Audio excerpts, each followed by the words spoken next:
Hi, my name is Sheila, and I just want to tell you guys about my experience working with Dwayne Scotti as my personal running coach.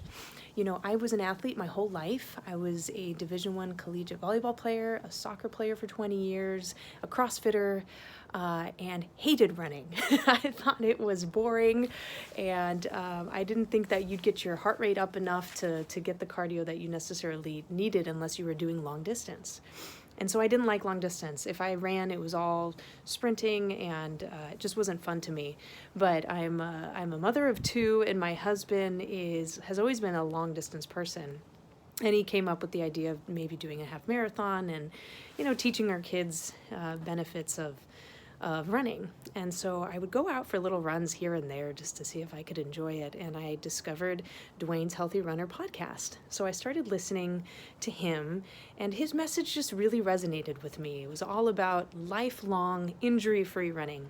And I will say, as a sprinter before who didn't really like running, and I would go out for runs, I would injure myself because I would just go all out and not understand what it meant to build a base. If I was working out in the gym, it wasn't specific for kind of running muscles, which is his program for strength training.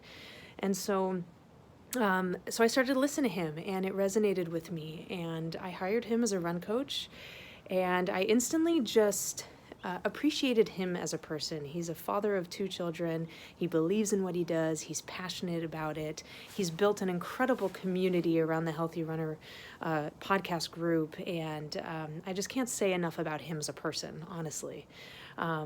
That was the highlight of our experience. But I did end up running a half marathon with my husband, and I have to tell you, I ran a sub 2-hour half marathon for my first time. I had no goals ahead of time except to just finish it and enjoy it. And let me tell you, after working with Dwayne, it was an incredible experience. I will say I had a very minor injury in the beginning of our time working together. And if it wasn't for him, I probably would have stopped running and just thought, okay, let's wait for my hamstring to get better in 2 weeks or so. He was able to actually get me back in the gym to do strength training, and it was gone within 2 days. It was just incredible. It was a great experience with him. He's wonderful. He's so knowledgeable, and I can say that I am much more educated about running, and something that I plan to do for the rest of my life as my form of fitness, and something that I plan to teach to my children. So I cannot recommend him enough. Thanks.